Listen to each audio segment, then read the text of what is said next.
Gurumauli YouTube चॅनलमध्ये आपलं स्वागत आहे. पौराणिक कथा, भजन, कीर्तन पाहण्यासाठी आणि ऐकण्यासाठी आपल्या गुरुमाऊली यूट्यूब चॅनलला सबस्क्राईब आणि लाईक करा. व्हिडिओ आवडल्यास व्हिडिओ शेअर करा. आज आपण कैलासवासी महिपती बुवा ताहराबादकर रचित श्री भक्तिविजय ग्रंथ अध्याय पहिला पाहणार आहोत. तत्पूर्वी महिपती बुवा ताहराबादकर यांचं चरित्र आपण थोडक्यात पाहणार आहोत. यांचा जन्म इसवी सन 1715 आणि मृत्यू इसवी सन 1790. महिपती बुवा हे ताहराबादकर हे संत, चित्रकार, कवी आणि साधुपुरुष म्हणून प्रसिद्ध आहेत. अहमदनगर जिल्ह्यातील राहुरी तालुक्यातील ताहराबाद या गावचे रहिवासी म्हणून ताहराबादकर हे आडनाव पडले. ऋग्वेदी वशिष्ठ गोत्री ब्राह्मण यांचे मूळ आडनाव कांबळे. यांच्या वडिलांचे नाव दादोपंत, आईचे नाव गंगाबाई. दादोपंत कुलकर्णीपणाचे काम करीत. आई वडील दोघे ईश्वरभक्त होते. बराच काळ यांना मुलबाळ नव्हते.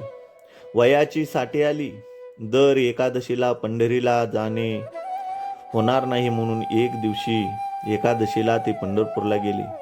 विठ्ठलाचे दर्शन करताना दादोपंत विठ्ठलाला म्हणाले, हे विठ्ठला, आयुष्याची इतकी वर्ष लोटली पण एकादशीची वारी चुकली नाही.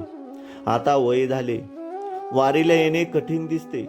बर तुझी ही सेवा माझ्या वंशात चालू राहावी अशी तुला प्रार्थना करावी, तर पोटी संतान नाही. प्रार्थना करता करता डोळे प्रेमाश्रूंनी वाहू लागले. शरीर थकून गेले.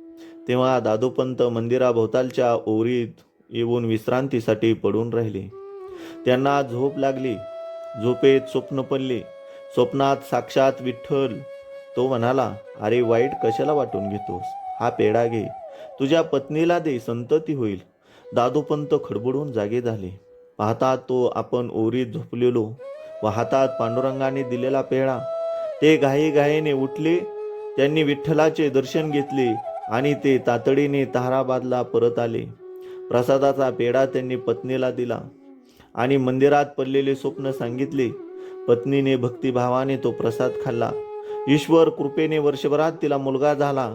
दादोपंतांना आनंद झाला आणि त्यांनी मुलाचे नाव महिपती असे ठेवले आणि त्यांनीच हा रचलेला श्री भक्तिविजय ग्रंथ आपण पाहणार आहोत. अध्याय पहिला. पूर्वी उत्तर देशात नाभाजी नावाचा एक संत होऊन गेला. लोक त्याला ब्रह्मदेवाचा अवतार समजत होते. त्याने ग्वाल्हेरी भाषेत संत चरित्रेचा एक ग्रंथ लिहिला. तसेच मानदेशात उद्धव चिद्धन नावाचा संत झाला होता. त्याने खूप भक्त चरित्रे लिहिली होती. या दोन्ही संतांच्या ग्रंथांच्या आधारे महिपतीने भक्तिविजय या ग्रंथाची रचना केली. ग्रंथ रचनेसाठी महिपतीला श्री विठ्ठलाचे अभय होते. श्रीकृष्णाचा अवतार संपला. कलियुगाला प्रारंभ झाला. या युगात यज्ञ दानधर्म यांचा लोप झाला. ब्राह्मण क्षत्रिय यांनी आपला आचार विचार सोडला. साधू सज्जनांची निंदा सुरू झाली. जादू टोण्याला प्रारंभ झाला. अविद्यांनी देवमूर्ती फोडायला सुरुवात केली. तीर्थावर कर बसले. अशा प्रकारे सर्वत्र अनाचार माजला. हा अनाचार पाहून वैकुंठात भगवान विष्णू यावर काय उपाय करावा म्हणून भक्तांबरोबर विचार करू लागले.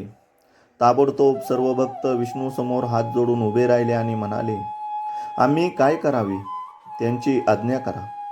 त्यावर विष्णू म्हणाले, मागे आम्ही अवतार घेऊन सर्व दुष्टांचा नाश केला, पृथ्वी निवैर केली आणि आता बौद्ध रूप धारण करून बसलो आहोत.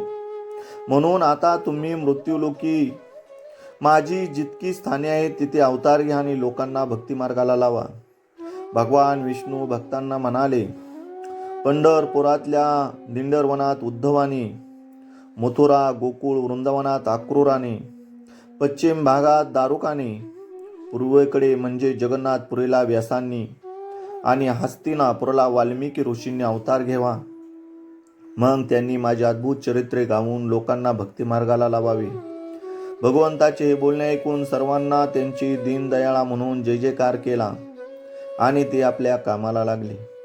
मग देवाने उद्धवाला नामदेव म्हणून, शुकाला कबीर, वाल्मिकीला तुलसीदास, दारुकाला रामदास, शंकराला जुनागडाला नरसिंह मेहता या नावाने या रूपात अवतार घ्यायला सांगितले. आणि मी देखील ज्ञानेश्वरांचे रूप घेऊन गीतेचा अर्थ सांगण्याचे काम करीन असे म्हणाले.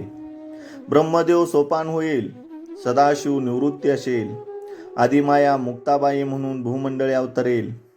हे ऐकून संतांनी टाळ्यांचा गजर केला, देवांनी पुष्पवृष्टी केली.